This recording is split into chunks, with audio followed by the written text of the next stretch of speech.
Imagine yourself in your local grocery store where you buy your food. Now imagine the shelves where all of the produce sits. Imagine there are no apples, broccoli, now cucumbers gone too. There's no pumpkin, carrots, cantaloupe, or melons of any kind, and the list goes on and on. This is what our grocery store shelves would look like without bees. Bees pollinate over 1/3 of the world's crops annually. Not to mention, bees are responsible for $1.8 billion worth of pollination. European farmers alone would have to spend that annually to pollinate crops. All this is according to Jennifer Sass of the National Resource and Wildlife Foundation. I have been researching colony collapse disorder for over a year now and have conducted further research into this recently. Colony collapse disorder is the sudden disappearance of entire colonies of bees and the general decline of bee population around the world. I believe that this is a very important subject to be educated on because it affects you as listeners on a personal level. And I think if something's not done about the endangerment of bees and the decline in the bee population, these effects will be seen much more harshly over time. So today we'll be talking about the bees' impact on human nutrition and also their impact on global and American economies. Did you know that $15 billion in U.S. crops are pollinated by bees? U.S. bees also produce over $150 million worth of honey annually.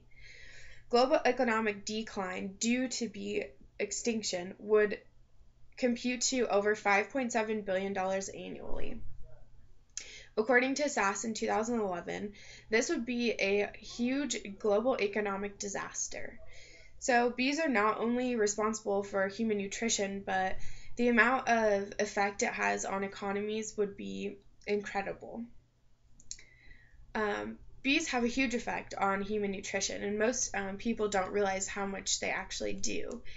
Bees are responsible for 1 in every 3 bites that an American takes at a meal.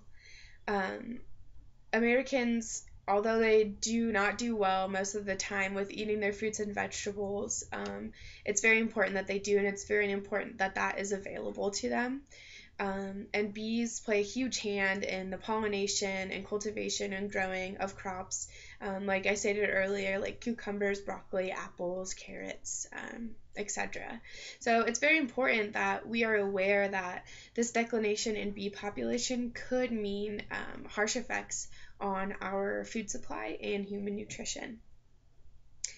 So what would be a good plan to put into action to help this declination in bee population? I think the first thing is that if you know about this, raise awareness. Try and get it out there. A lot of people don't really know about it or they haven't heard about it. I think a good way to do that is on social media. I have joined a lot of groups on Facebook about the bees. There's one called Swarm the Globe, which is kind of an international group who goes into grocery stores and stages what their shelves would look like without bees. Just like even just sharing articles on Facebook that you find that are obviously credible and just have good information for people on what they need to know about colony collapse disorder and what the extinction of bees could mean for them. Also, I believe that a class of insecticides called neonicotinoids needs to be further regulated in the United States. According to Duprisco in 2013, neonicotinoids are increasingly and directly linked to colony collapse disorder. The European Union actually banned the use of these chemicals entirely in 2014. However, the United States has yet to even recognize neonicotinoids as a main cause of colony collapse disorder. And according to Zoo in 2014, pesticide residues have been found in more and more in hives and in honeybee hives, and they have found to have a harsh effect on honeybee larvae and also honeybee adults. So these insecticides are also affecting not only just the baby honeybees and their development, but it's also affecting the adult honeybees. Um, so I believe that the United States needs to work to put more sanctions on these insecticides until they're proven safe, because they haven't been.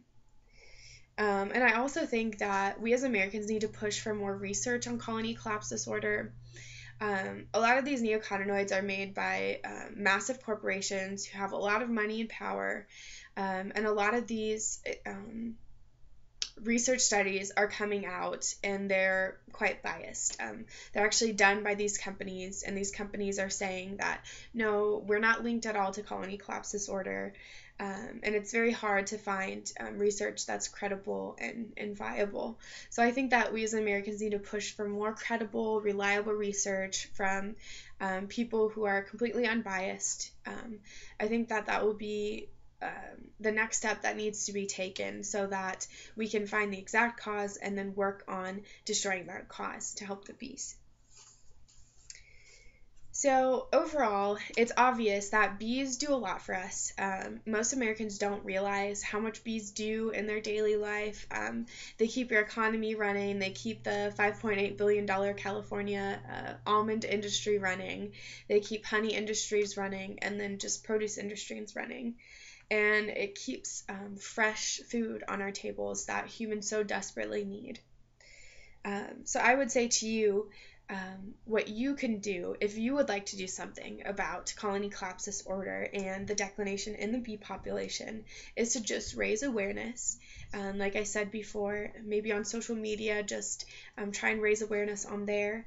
And also to try your best to know where your food comes from when you buy it. Most non-genetically modified foods are not sprayed with these class of insecticides called neocotinoids. So in doing that, you're not supporting that industry, and you're not supporting that possible cause of colony collapse disorder and bee declination. So I just urge you to do those things and just stay informed and on top of this as it develops more.